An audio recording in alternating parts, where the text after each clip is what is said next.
Hello, I'm Fia and I'm 26 years old. I had a very hard life growing up. My dad did not make it any easier for me, and in fact was the source of all the troubles I had.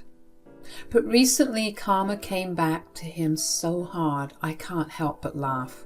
So allow me to share my story with you.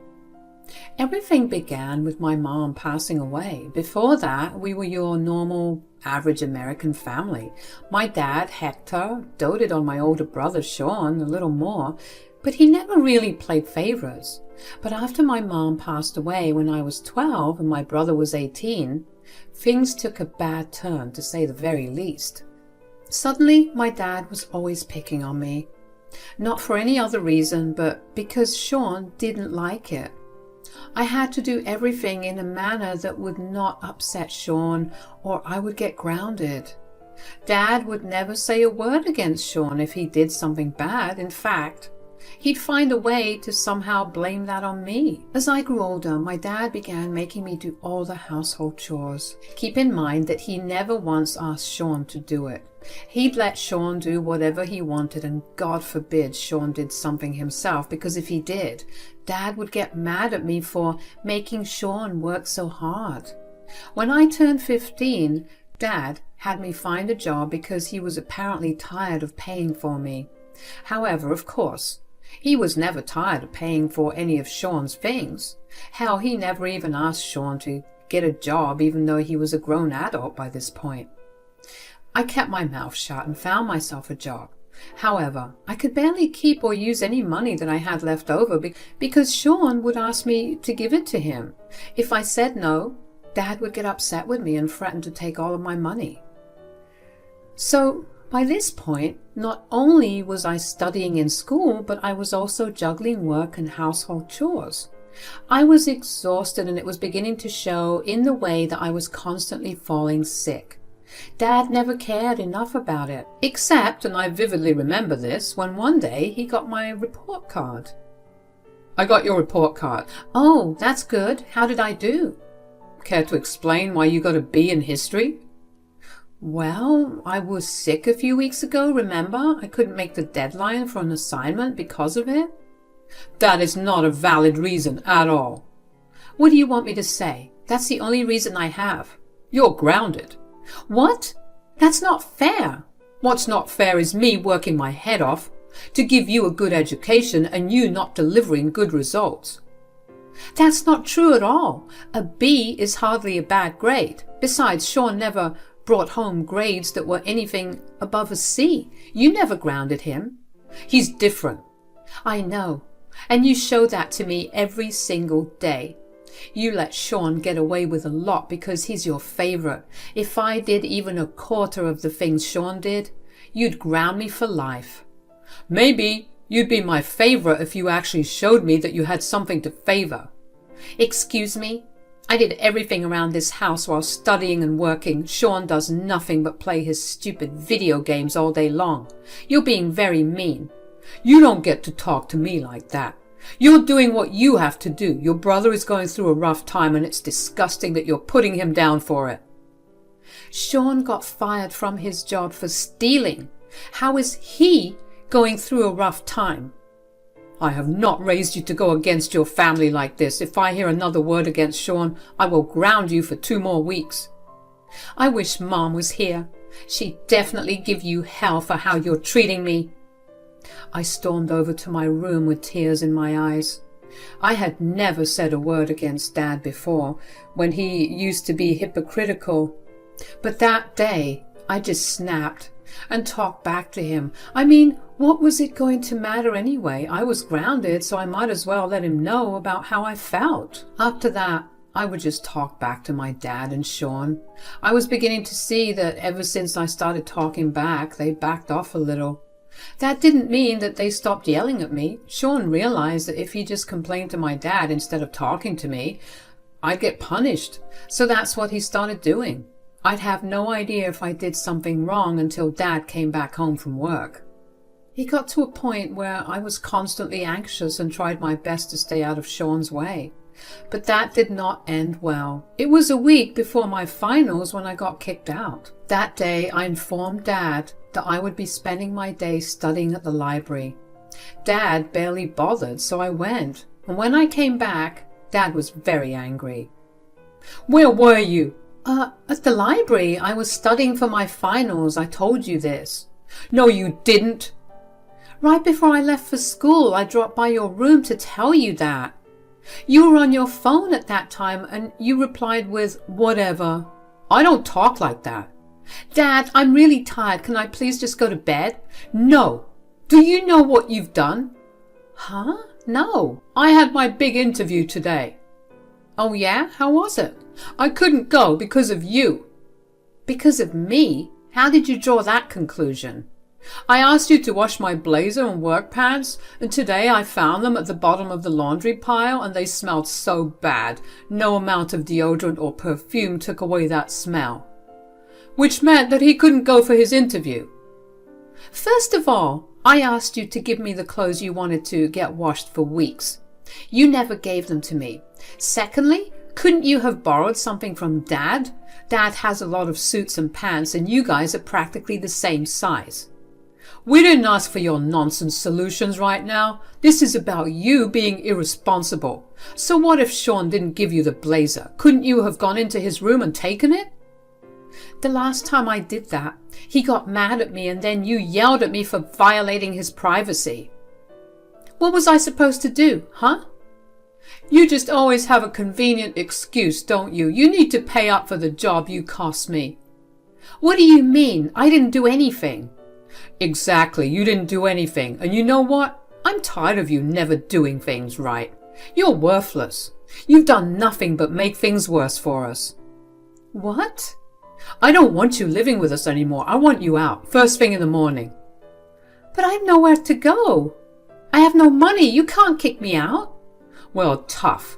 You should have thought about that before ruining your brother's future." "You can't blame me for his mistakes. You can't keep taking his side forever." "When will you learn that I'm not taking sides? All I'm seeing is you being jealous of your brother, and so you're sabotaging him. And that is not something I'm okay with. I told you before that family comes first, and what you did today showed me that you don't believe that." "If family come first, then you wouldn't be kicking your teenage daughter out of the house for something she did not do." "That is enough. Now go to your room. I don't want to see your face anymore."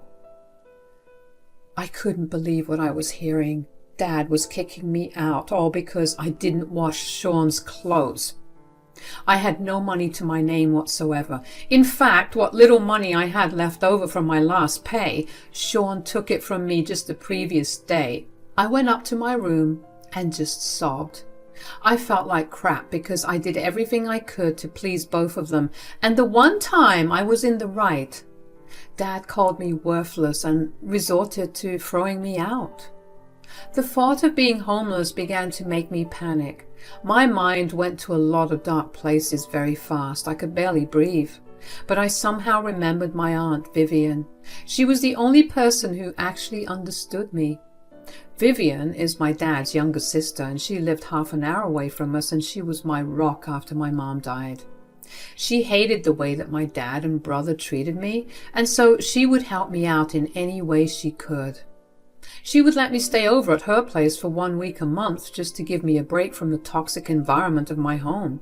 Of course, I would come back home to an absolute mess that I would be required to clean by the end of the day, but that was worth the mental break I got when I went away.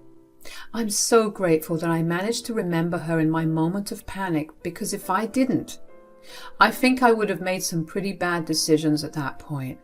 I called her and told her everything that had happened through sobs, and she was appalled at my dad. But she told me that she would take care of me. She told me that I was more than welcome to live with her if I wanted, and I took her up on that offer. I actually slept really well for the first time in a long while because I was happy that I was going to be away from my dad and brother. The next morning, Aunt Vivian showed up at the door while I was packing my things. Dad answered the door. "Vivian, what are you doing here?" "You're throwing Thea out?" "Ugh, what sob story did she tell you? You have no idea how she messed up this time." "I think I do. You're throwing her out because she didn't wash Sean's clothes for his interview." Yeah, can you believe it? That girl does nothing all day, and when we ask her to do one thing, she either never does it or she messes it up. I'm tired of it. Sean's also been so upset about it that he's locked himself up in his room. What do you mean that they don't do anything? That girl is working herself to the bone because of you. I bet that's one of the many lies she's fed you. Look, this is not your place to interfere. No, it is my place. That is my niece. You were not the one who had to calm her down last night, and she never told me about anything. I see it. I see the way that you coddle Sean and barely even look at Fia. I see the way you spoil Sean with everything he wants while you make the work so hard for everything she does. So, she's going to need these skills in the future. Might as well start learning them early on. So Sean doesn't need these skills? He does, but he already knows them. Are you sure?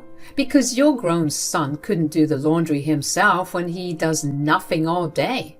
I'll bet that he purposely missed that interview because he'd much rather mooch off of you for the rest of his life than work. He used Fia as the scapegoat so you wouldn't get upset with him. How are you not seeing any of this? Listen, I know that Fia's your favorite, but that does not mean that you get to talk bad about Sean. You can believe whatever you want, but you don't live with us, and you have no idea how things work on the inside. If you're done yelling at me for nothing, you can leave. No, I'm here for Fia. What do you mean? She's going to live with me from here on. At least I'll be able to give her a better life than whatever you've been giving her. Ha!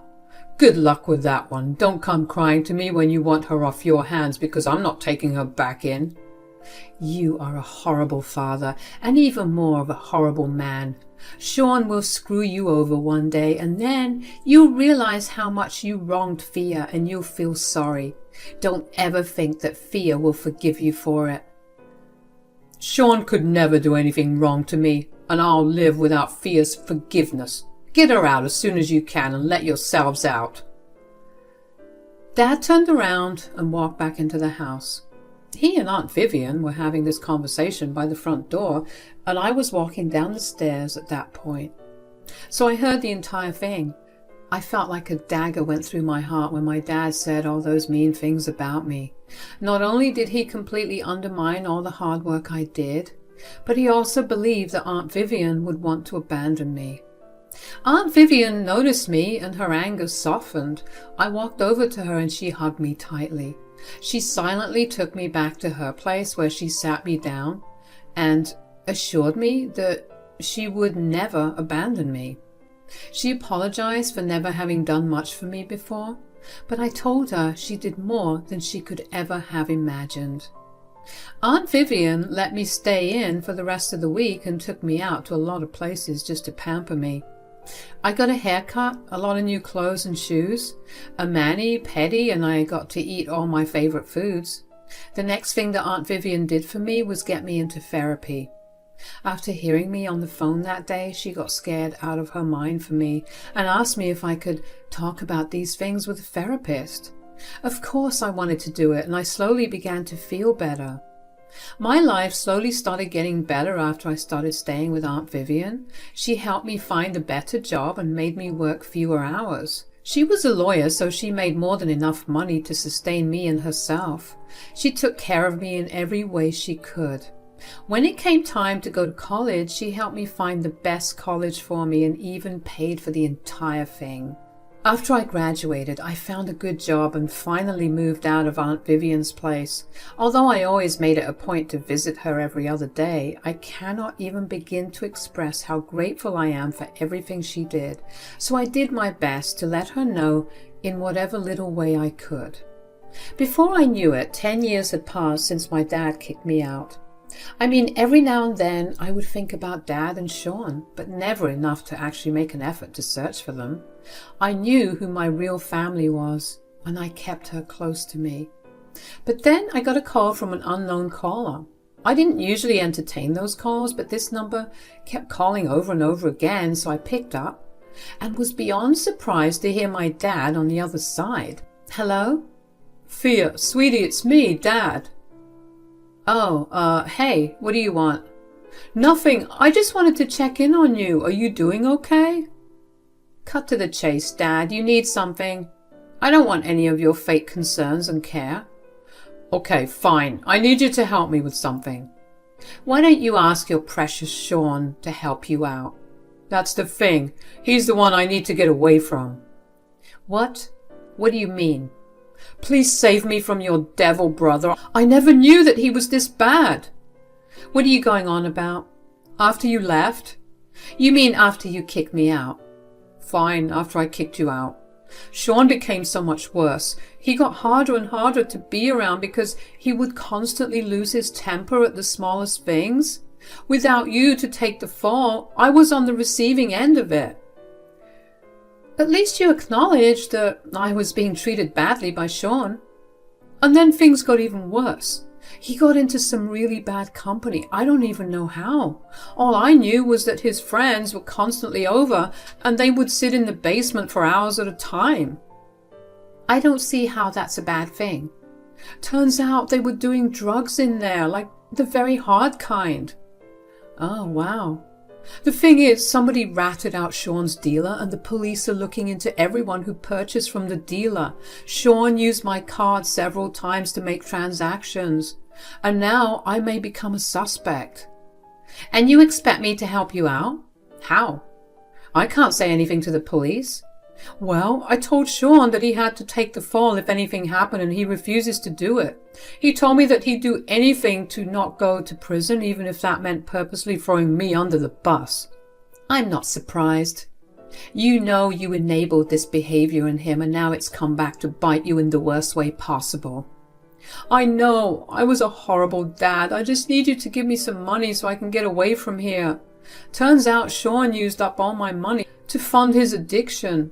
I have absolutely nothing to my name except for this house. You have to help me get out of here, please. I actually don't have to help you with anything. You made your decisions long ago and now you need to deal with them. Besides, I'm way too worthless to help you out. I said I was sorry. Well, sorry will never bring back the years of my life that I spent being tortured by you and Sean, will it? So you're just going to let your dad go to prison for a crime he didn't commit? You may not have committed the crime, but you definitely were involved in it. You taught Sean that you'd always let him get away with anything. You'd punish anyone but him for his wrongs. And now that you have no one to punish, you're the one that's going to face the consequences. I can't believe that you're turning your back on me when I most need it. You did the same to me. You told Aunt Vivian that you could live without my forgiveness, right? Then live by it. I don't owe you anything. You need to deal with the consequences of your horrible actions. I wish you nothing but luck. Never contact me again. Bye. I hung up on my dad after that and blocked his number. My hands were shaking. I couldn't believe what Dad told me. I mean, was there a chance that Dad was only making the entire thing up because Sean must have just been stealing from him and he needed a crazy enough excuse for me to send him money? Yeah, but Dad sounded so distressed over the phone that I couldn't help but think that whatever he was saying was true. I also didn't like how he involved me in his issue now. If the police did want to find him, I'd be on his contact list and I will be involved. I was happy not knowing where he was for the last 10 years, and even if I did get curious every once in a while about how he was doing, I never wanted him to reach out to me like this. The first thing I did after I spoke to Dad was go over to Aunt Vivian's and tell her what had happened. She was furious with Dad for not involving me in things and assured me that nothing bad would happen to me. She told me that if I ever get questioned, I need to ask her before answering anything and also to never try to contact my dad in any way. I wasn't planning on that anyway because I wanted nothing to do with that man. For the next few days, I was racked with anxiety and paranoia. And then the police did eventually come to see me. Thankfully, Aunt Vivian decided to stay with me for a few weeks just in case something happened, so she was there with me. They told me that they had pulled out my dad's call records and that I was the second last person he talked to before he ran away. I told them in full detail about what the conversation was and also explained my history with him. The police got whatever they wanted out of me, thanked me, and left. I don't know where my dad secured the money he needed from, but truthfully, I didn't care. I was angry that, yet again, even after 10 years of no contact, Dad still managed to mess up my life. I was just glad that things were finally catching up to him and he was finally being taught a lesson. I don't know what happened to Dad, but I do know that Sean ended up getting arrested. He, too, called me crying, but I ended that conversation way quicker than I did with Dad. They proved themselves to be selfish men all over again, and I was prepared to leave them behind in the past. I'm still reeling from what had happened with Sean and my dad. I mean, I expected things to be bad for them, but never this bad. It took a while for me to be able to think of anything. But that, especially because there would be times when I felt guilty for not helping Dad out. But then I'd remind myself that he had no issue throwing his 16-year-old daughter out because she didn't satisfy his son's wants. That was enough to vanish the guilt. I've learned to put everything that happened in the past, especially because now I have the closure I always needed. I'm moving on to better things, and life has been treating me really well. I look forward to whatever else life has to throw my way. Thanks for listening.